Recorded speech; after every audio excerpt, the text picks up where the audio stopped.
दिल्ली के शांत सुबह में एक आदमी अपनी माँ के लिए चाय बना रहा था।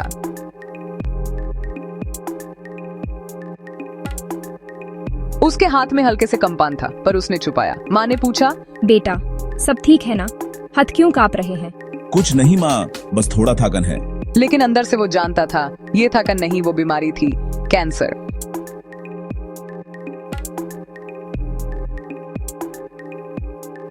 उसका लोन अभी खत्म नहीं हुआ था और माँ बाप का इलाज, घर का रेंट, सब उसके ऊपर था।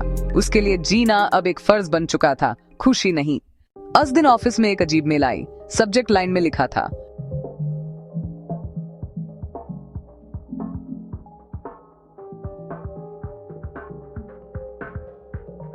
स्पैम लगता है। पर जब उसने मेल खोला, स्क्रीन वाइट हो गई और एक लाइन दिखी,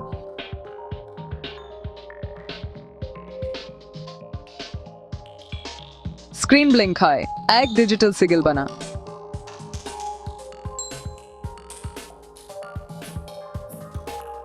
RJ7 ने हाथ स्क्रीन पे रखा और उसके हाथ से एक हल्का इलेक्ट्रिक स्पार्क निकला। मॉनिटर बैंड हो गया। उसके बॉडी में एक सेकंड के लिए नानो वाइब्रेशन हुआ। उसी रात सपने में उसने देखा,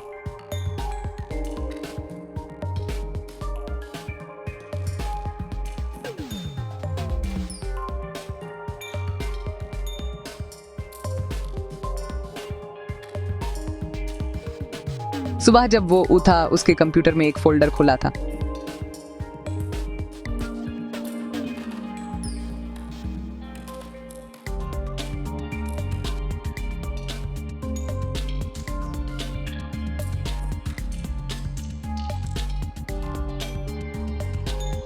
RJ7 समझ नहीं पाया किसने भेजा, क्यों भेजा, पर अंदर से एक आवाज आई, ये तेरी कहानी शुरू हो चुकी है। उसी वक्त दरवाजा खुला। उसकी माँ बेहोश गिर गई। हॉस्पिटल ने कहा उनके पापा का दिल अब कमजोर हो गया है। RJ7 ने रिपोर्ट देखी और बस इतना कहा, अगर मैं मरने के लिए बना हूँ तो मरने से पहले जिंदा कर दूंगा उन्हें। उस रात से RJ7 का एक्सपेरिमेंट शुरू हुआ। उसने अपना कैंसर सैंपल लिया और उसके अंदर नैनो सेल्स इंजेक्ट किए। वो छोटी छोटी मशीन्स उसके शरीर के DNA में घुस गई और एक नए नैनो जीन प्रोटोटाइप का जन्म हुआ।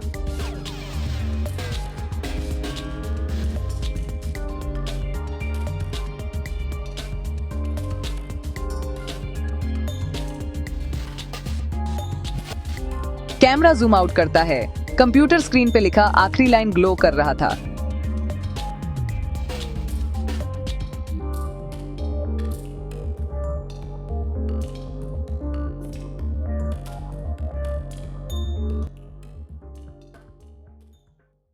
रात के 2:37 बज रहे थे। RJ7 अपने छोटे से कमरे में एक पुरानी लैब जैसी जगह में बैठा था।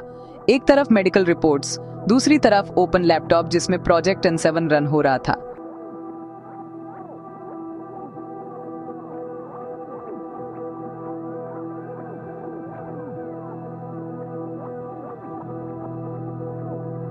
RJ7 के हाथ में एक इंजेक्शन था। उसमें सिल्वर ब्लू लिक्विड हिल रहा था जिसमें माइक्रोस्कोपिक नैनोबोट्स चमक रहे थे जैसे जिंदा पार्टिकल्स। उसने इंजेक्शन अपने खुद के हाथ में लगाया। कुछ सेकंड्स तक कुछ नहीं हुआ, फिर उसकी आंखों के सामने हर चीज धुंधली होने लगी। उसके अंदर से आवाज आई,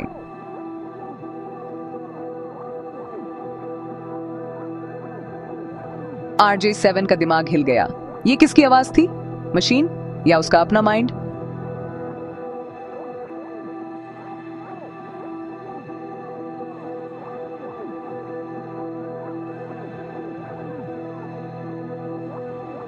उसके DNA के अंदर कैंसर सेल्स तोड़ने लगे। लेकिन कुछ अजीब हो रहा था। कैंसर सेल्स मर नहीं रहे थे, बल्कि बढ़ रहे थे। वो नानो सेल्स के साथ मिलकर एक नया हाइब्रिड बन गए, bio nano conscious cells. RJ7 ने डाटा एनालाइज किया। Impossible. Cancer itself is coding. Screen पे कुछ लिखने लगा, जैसे सिस्टम खुद लिख रहा हो।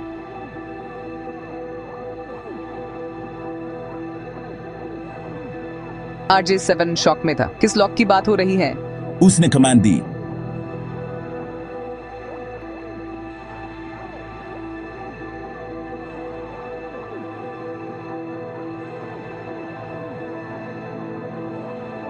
मैं तुम नहीं हूँ, पर तुम्हारे अंदर से जन्मा हूँ। मैं हूँ RJ Node 1, तुम्हारा नानो सोल। RJ7 ने अपने हाथ देखे। स्किन के अंदर हल्की ब्लू लाइट्स दौड़ रही थी, जैसे उसके अंदर कोई एनर्जी सर्किट चल रहा हो। फिर उसके लैपटॉप में एक पुराना एन्क्रिप्टेड फाइल खुला।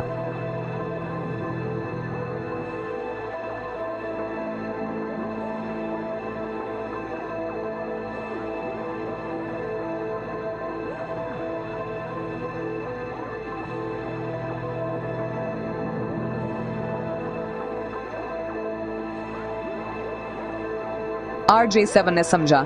मतलब मेरी बॉडी में वो ही एंशिएंट जेनेटिक पैटर्न है। तभी उसका सिस्टम बीप करने लगा। वार्निंग।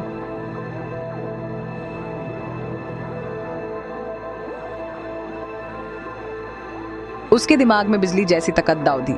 उसने देखा हर एक सेल, हर एक नर्व लाइन लाइट बन चुकी है, मानो वो इंसान नहीं एक बियो मशीन बन गया हो। पर फिर सब कुछ डार्क हो गया और एक नई विजन आई।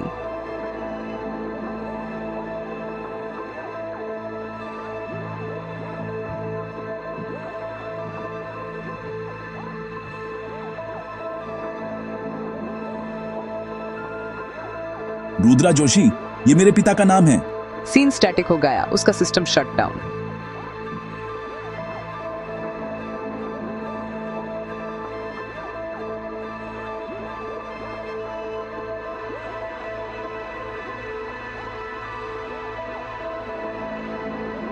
सुबह का वक्त था। RJ7 हॉस्पिटल के वेटिंग एरिया में बैठा था। उसके पिता आईसीयू में थे। हार्ट फेलियर के बाद उन्हें लाइफ सपोर्ट पे रखा गया था। डॉक्टर ने कहा, अगर मिरेकल नहीं हुआ तो कुछ घंटे ही बचे हैं। RJ7 चुप था। उसकी आंखों में नींद नहीं, बस एक मिशन था। उसके दिमाग में सिर्फ एक लाइन घूम रही थी।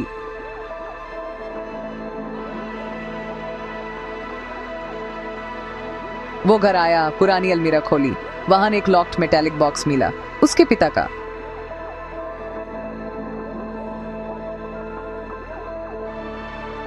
RJ7 ने सोचा, RJ7 यही कोड है। उसने कोड डाला, बॉक्स खुल गया। अंदर एक पुरानी लेदर डायरी थी। उसके कवर पे लिखा था,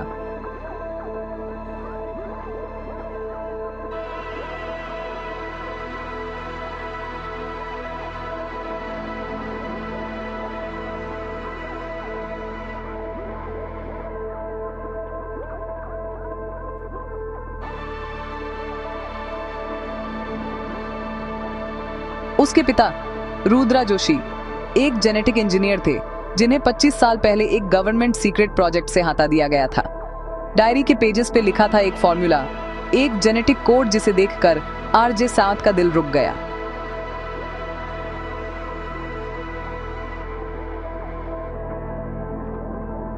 RJ7 समझ गया, यही वो कोड था जिससे इमॉर्टैलिटी पॉसिबल थी। लेकिन एक लाइन और लिखी थी,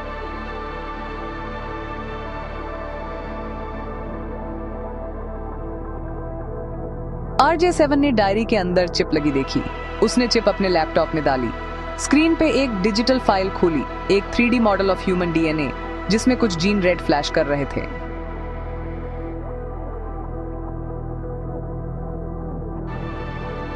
Welcome RJ7, Project Gene Infinity loaded. RJ7, तुम कौन हो?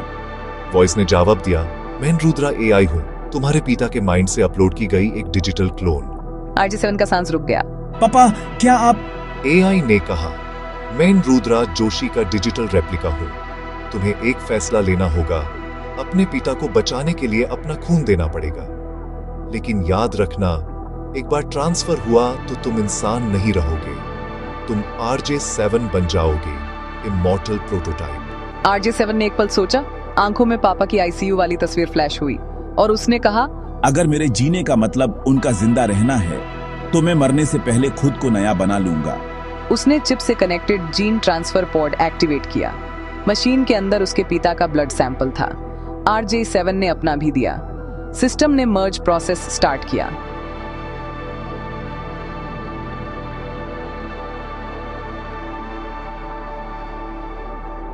फिर एक धमाका हुआ। मशीन के अंदर ब्लू और रेड एनर्जी स्पाइरल बन गई और RJ7 का शरीर हवा में उठ गया। हर सेल, हर नर्व लाइन में फायरफ्लाइज जैसी लाइट्स दौड़ने लगी।